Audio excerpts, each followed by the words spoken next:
Hey beautiful friends, it's Alora. Today I want to talk about aesthetics and aesthetics as they relate to books. So there's the whole don't judge a book by its cover thing, which we all know is BS because the majority of people judge, let's just specifically say books, but a lot of things based upon their appearance. There is a lot to be said for that, but let's not place a moral judgment on that today. Today I just want to show you some beautiful book covers. I did a video like this several years ago, and since then I've accumulated a lot of gorgeous books. So I just want to do basically a little appreciation post for some really lovely and beautifully designed book covers. I'll start off with the three books that I have yet to read. The first is The Wind-Up Bird Chronicle by Haruki Murakami. I chose this one fairly randomly. All of these redesigns are actually really gorgeous. And then if you get them all in this cover scheme, you can line them up next to each other and they'll be like matchy, matchy, matchy, matchy in this really beautiful, can't think of the word. I mean, it's kind of surrealist, sort of like his work. It's very flowy and amorphous. The next book that I want to show you is this Penguin Classics edition of Wuthering Heights by Emily Bronte. Now, this has a Tim Burton feel to it, what with the creepy trees and the creepy lettering and the girl with the really big eyes. And it's very, kind of frightening, but also very appealing to me. I also want to note that this book has decal edges and a dude on the back. Heathcliff? Perhaps. The last book that I have yet to read that has a beautiful cover on my shelves is The Burning City by Amanda Foody. This book I don't know that much about. I know that there's like an illusionist in a traveling circus or some such thing, but I just really love the purple. I really love the circus tents at the bottom, and I love the way that the lettering goes up in this smoke-like effect.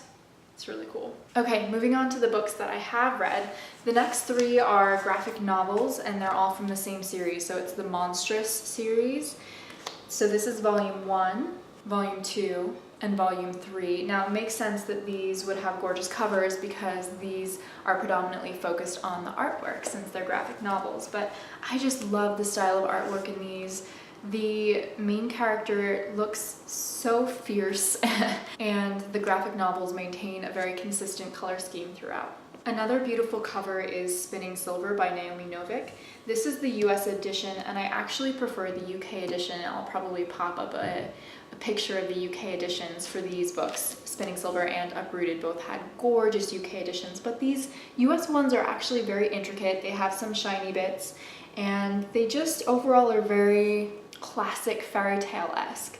They really bring about that feeling of the Grimm brothers, and this isn't a Grimm brothers retelling, it's a Rumpelstiltskin retelling, but still it has that very foundational fairy tale feel to it. I don't remember if I put this next one in my original beautiful covers video, but I really want to show it to you and it's still on my shelf. So this is Caraval. This is the UK edition, and the cool thing about it is it's white on the back. I bet you can tell. It's super shiny, and it's got this gorgeous black with gold, and then it transitions over to the white with gold, and I just find it to be stunning. Another graphic novel that I adore is The Sleeper and the Spindle. Now this is a really good book, so I just want to throw that out there. A really good graphic novel.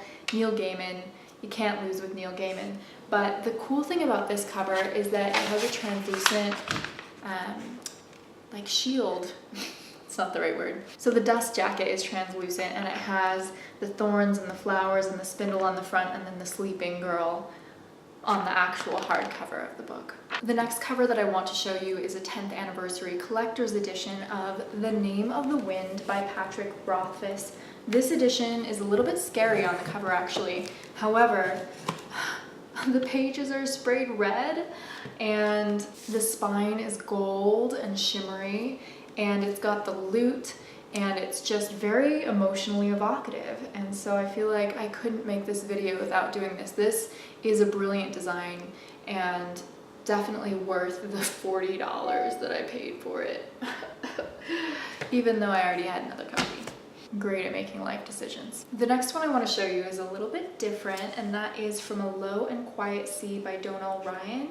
He is an Irish author this was a really good book. I preferred his other book, can't think of the title, I'll pop it up on the screen, but this cover is really beautiful. It's blue and it definitely evokes the feeling of ice and water that are present in this book, present themes. I just think it's beautiful. I think that it's very elegant. The opposite of elegant would be Night of Cake and Puppets by Laini Taylor. Now, her husband, Jim DiBartolo, actually illustrated this book. This is a spin-off story from her Daughter of Smoke and Bones trilogy, but I just think it's super cool. It follows one of the side characters, or two of the side characters, I suppose, and it's just really funky, and the back is cool too. The next one isn't a book per se, but is actually a literary journal, and that is Tin House. I think a lot of their covers are very interesting and intriguing, but this one in particular caught my eye. What's so intriguing to me about this particular cover is the combination or the juxtaposition of the sweetness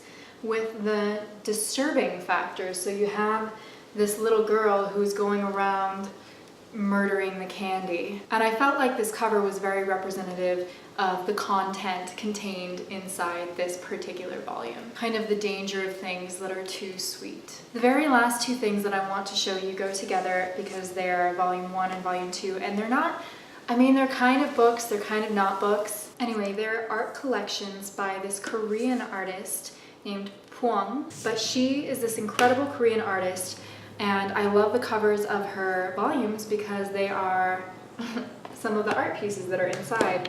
These are just so sweet. It's basically the story of these two people and their life together. It's basically just a cute love story told in these simple moments, all of the different moments that make up a relationship. And I just adore these, and so I wanted to give them a shout out too because technically the covers are beautiful. Okay friends, that's all I have for you today. I just wanted to showcase some of the loveliest, most gorgeous, most evocative covers that I have on my shelves right now. And I thought that would be kind of a fun little short video. So I hope you enjoyed. Maybe leave me a comment below letting me know some of your favorite book covers because I definitely purchase books based on their covers sometimes. Okay, have a beautiful day or night wherever you are, and I will see you soon. Love you.